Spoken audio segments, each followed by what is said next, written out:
Sobre los estudios complementarios, poco, simplemente mostrar cómo, por ejemplo, este tipo de herramientas, esto sería una azurita, está sin analizar, pero sería una azurita ennegrecido en un golpe que tiene, un arañazo, se permite ver los granos. Entonces, a lo mejor aquí te permite verlo, pero en este no te permite ver nada y en este menos porque está completamente revuelto, pero sí con el de Analyte podemos mirar en distintos sitios y comprobar que este pigmento es lo mismo que esto porque se ven los granos azules o que este. Entonces, bueno, pues hay herramientas y podemos aproximar estrategias y al final si hay muchos campos con oropimente se puede determinar que tomamos, dependiendo de la envergadura de la obra, que tomamos 2 o 3 o 4, depende del número de análisis que se van a utilizar, 1 o 2 con situaciones distintas, ¿no? Que veamos para que el análisis nos corrobore o nos diga que no o que se vean otras cosas, ¿no? O la estrategia simplemente pues con las lupas como se hacía siempre. Optimizar los muestreos. Ese también es una función de la lectura previa. Preparar cuidadosamente el muestreo que resulte indispensable para el estudio. También de entrada ya sabemos el coste que vamos a destinar a la analítica o el no coste o que no se puede realizar, ¿no? Pero pues se pueden realizar dependiendo de la obra 2 o 3, 15, 20 o 100 muestras, dependerá del presupuesto siempre, ¿no? Bueno, pues acotar estas cosas y tenerlas planeadas de antemano. Se irán planeando y se irán concretando a lo largo del estudio y de la misma intervención que nos aparecerán cosas que no hemos visto antes, ¿no? Escoger los puntos donde se han de extraer las muestras.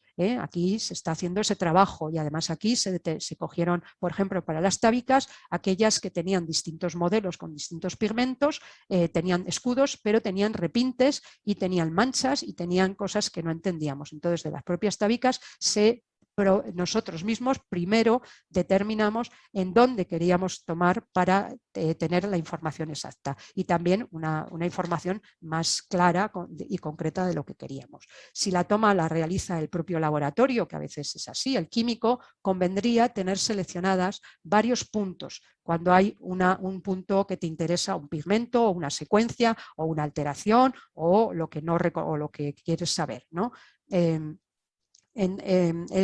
Conviene tener seleccionados varios porque cuando viene el equipo de químicos, dependiendo de la obra, a veces solo están unas horas o pueden estar un día si es una cosa muy, muy grande. Entonces no podemos estar, de repente se toma la muestra y se desmorona porque está muy mal y hay que buscar otro punto. Bueno, pues hay que seleccionar dónde más podemos obtener eso. Y luego, bueno, es importante controlar dentro del proyecto en los tiempos de la realización de la toma de muestras y el hecho de que lleguen los resultados. O sea, cuando en una intervención los estudios son al principio, hombre, es muy raro que los resultados lleguen cuando hemos acabado, pero no sería la primera vez que los resultados no han llegado en su momento y al final los hemos tenido después, ¿no? Y luego hay que crear la estrategia también de la toma de muestras porque depende de la complejidad de la obra, en las alteraciones que presente, se puede establecer cómo hacer 2 fases de tomas, hacer una en el estudio y luego dejar una serie de muestras, la posibilidad abierta para realizarlas a lo largo de la intervención, porque en las intervenciones siempre van a salir cosas que necesitamos comprobar, ¿no? Pero es aplicar una estrategia. Y bueno, el muestreo es eso. ¿Qué muestras necesitamos? ¿Dónde se van a tomar? ¿Cuántas? ¿Y qué es necesario saber de cada una? Y luego, desde luego, estos estudios lo que nos abren son multitud de preguntas y cuando vienen los resultados de analíticos, lo que nos surgen son más preguntas también. Entonces, bueno, esto es así porque al final nos cuestionamos mucho y hay poca información y poco conocimiento. No voy a entrar en detalles, simplemente son ejemplos de incluso el muestreo, aparte del reconocimiento de materiales, la identificación de materiales, de productos, nos da las secuencias de capas que no podemos ver o percibir, su naturaleza, aglutinantes, pero también las evidencias de deterioros que tiene estas de silos, ¿no? De alteraciones y del estado en que se encuentra esta policromía. Y con los estudios físicos lo mismo, con la reflectografía, ya lo he contado antes, también prepararlo previamente, esto se habla normalmente con los técnicos que van a venir y se prepara donde se ha visto, ¿no? Pero tenemos un material que nosotros en el caso de silos no llegamos a hacer reflectografía nada más que posteriormente, o fotografías que se pueden hacer con ultravioleta y con infrarrojo y demás, con todos estos sistemas que ahora podemos aplicar. Bueno, hasta aquí todo el tema de lectura, y para dar un poco, enseguida paso a Víctor y luego a las preguntas, solo 3 ejemplos para mostrar solo en fotos la base de datos Polychrome, se sigue llamando así, que se realizó dentro del proyecto de Polychrome, ¿no? Que llevé a cabo yo con la colaboración de unos cuantos especialistas, que está incluido. Estos proyectos son del Instituto de Patrimonio, que es dentro del Plan Nacional de Investigación en Conservación, ¿no? Entonces, bueno, pues estos se presentan en el propio instituto y si el comité los acepta, entonces se llevó a cabo. Y este se llevó a cabo en 2 fases. Así a grandes rasgos hasta el 2014, y una segunda que se ha hecho entre el 2018 y 2019. Esta es la base de datos. Todavía esta base de datos está prevista que se pase a las páginas del Ministerio de Cultura, pero todavía eso no se ha cumplido y está siendo un poco complicado porque hay que adaptarla y hay que pasarla a esos sistemas, ¿no? Pero esta base de datos fue en el estudio el estudio de las características técnicas de la pintura, donde se revisaron todos estos informes y todo este material que se fue completando.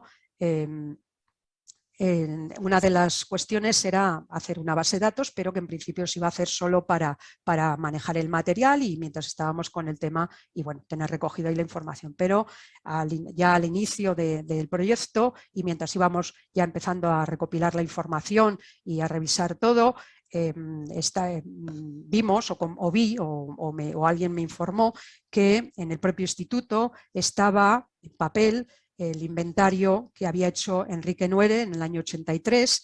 Enrique Nuere está aquí en alguna de las reuniones, que ha participado y siempre con su disponibilidad a todo este tipo de cosas. Pues lo que es estaba en el instituto.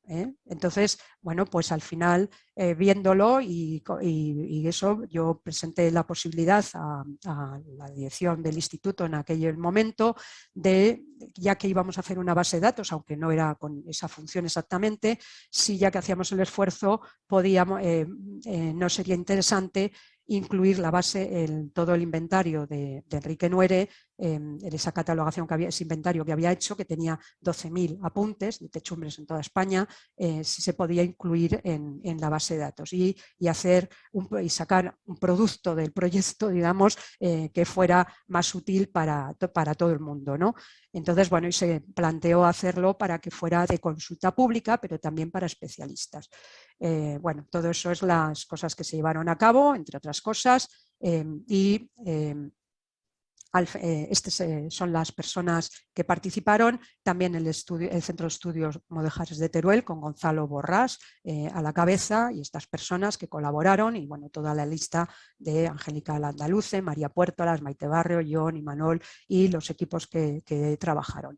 Y en el caso y colaboradores no dentro de proyectos, no dentro de contratos concretos, porque Gonzalo Borrás llevaba el contrato de estas 2 historiadoras y restauradoras a la vez. Estaba la colaboración de Enrique Nuere y la colaboración también desinteresada de Gonzalo Borrás con el apoyo de la parte que llevaron estas 2 restauradoras, ¿no? Así como Belén Rodríguez, que hizo al final de la base de datos que tenía en CDs o en disquetes muy antiguos. Ella es la que pasó a ACCESS lo que tenía Enrique Nuere, y eso es lo que nosotros tomamos una vez que habíamos construido y que habíamos diseñado la base para recoger todo ese catálogo, ese inventario de techumbres en nuestra base, que falta y que está pendiente de que aparezca en las páginas.